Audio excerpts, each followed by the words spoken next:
But I'm just going to start with my biggest burning question, because you're talking to one of the world's biggest Final Destination fans, and the echoes of that in your movie made me so happy, and I have to know, your truck with logs, is that a deliberate nod to Final Destination 2, or was it a coincidence? Oh my God, I want to say yes to you, but no, it isn't. Oh my goodness, now I wished it was. Honestly, it didn't matter what your answer to that question was. I will have respect for you forever just because that was included in this movie. Okay, well, I'm thrilled. Thank you very much. Serious question now about signing on to the movie, a two-parter. What was it about the story that drew you to it? But then also, what was it about this production that drew you to it as a director evolving your craft? Okay, good. I think, well, if I cast my mind back, I think it was probably the clairvoyance, which was both terrifying but also really exciting, because I'm like, that's probably not going to be easy to pull off, clairvoyance, because it's not simple like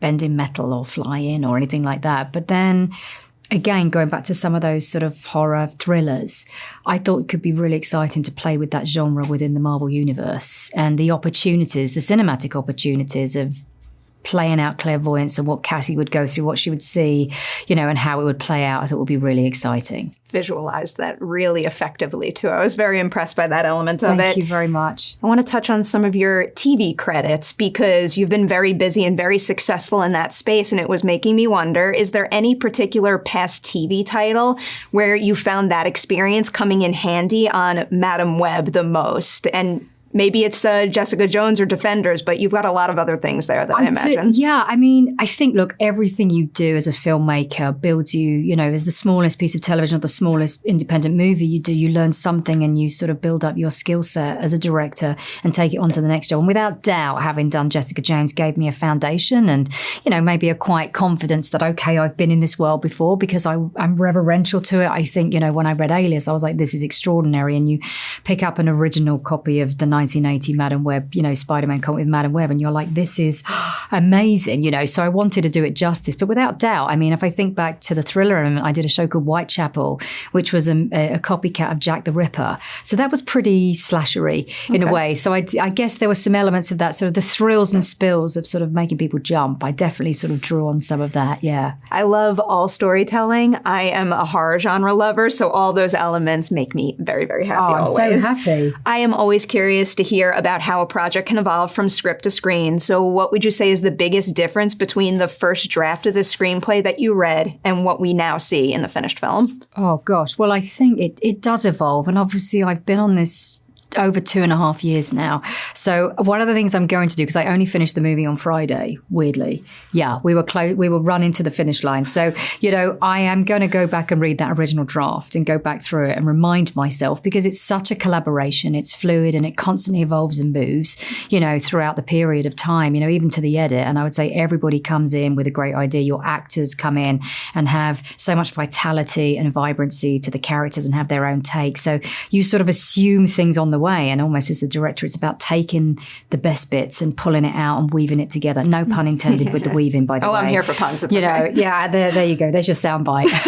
That's the headline of my article. Great. Because you just brought up that you just finished the movie. I don't know if there's like such a specific answer to this question, but do you remember what the finishing touch was? The last thing that made you say, like, it is done now? I think I was told it's done because we had to stop in terms of getting it out the door. But I think one of the last things we did was one of the last shots I dropped in was, weirdly, there was a lot of stuff at the end. There's a big sequence at the end on the roof. So there was some visual effects shots at the end on the roof. But weirdly, it was a monitor shot with Ezekiel where I had decided to do a developing shot that was so long with 9 monitors, all visual effects wise. And that was the one that we were now bitingly waiting for to get dropped in at the last minute so that we could deliver the DCP. Those details are vital. I know. I get it. I get it. It's crazy. Going back to having an opportunity to collaborate with your team on this, one thing that I've really appreciated in some of the other interviews you've done is you keep emphasizing that you have creative freedom on this, that like you held the reins of this production. So it's making me wonder, what is something about, I guess it's Columbia, Marvel, and Lorenzo's company that made you feel supported, that you would be excited for more filmmakers to experience when they work with those companies in the future? I think what it is, and let me be clear, because, I didn't get full creative freedom. It doesn't, you're working on a big a big piece like this. But I think the support of someone like Lorenzo, who's been on these big shows, and what I think Lorenzo did was, he's done Transformers, you know what I mean? He did The Matrix, which of course was such an inspiration for me. And, there's definitely, I watched that a few times before coming back to Madam Web, but I think he allows you to just have a voice as a filmmaker, and they get behind you. If you have a good idea, then they'll get behind it. But it's like anything, you have to have the good idea, So true, so true. But I'm glad you had a supportive team behind you. And also, it's like I say, creative freedom, but collaboration is also a big part of the process too. Big collaboration, yeah, even with the studio, yeah. A personal career question inspired by the movie, because one of my favorite aspects of it is how Cassie influences the group, how she helps them all find their voices, find their value, find their power. Can you name someone in your journey in this industry that did that for you early on? Someone that helped you realize the creative authority that you could bring to projects and how it could change them for the better? Oh, wow. I've been very lucky that I've worked with some incredible people along the way. I mean, one of my first jobs at the BBC, there was an amazing producer called Karen Brown, and there was one called Jane Lush, and there was one called Donna Tabra, who all sort of set me on my way. But I have a long list of people that could do that, and I think at every step of the way, it's someone believing in you. And I think I was very lucky to have people believe in me along the way. So important. We all need that in this industry. It really is. Because sometimes it's hard to keep believing in yourself, It's tough really out true. there. Actually, I was going to end with something else. I'll end with this instead. I've gotten in the habit of asking this a lot lately because I think it's important. In this industry, people give each other awards. That's great. I don't think anybody says good job to themselves nearly enough. So can you name a single thing you did on Madam Web that you'll be able to look back on and say to yourself, I am so proud of what I accomplished there?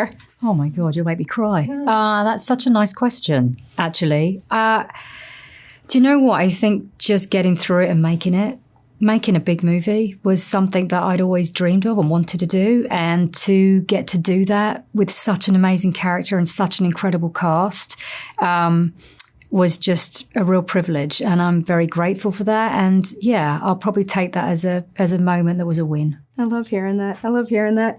I want more of your found family here too. The four of them together. I adore them. I'm so glad you enjoyed it. Thank you so much. Thank you so much. Congratulations.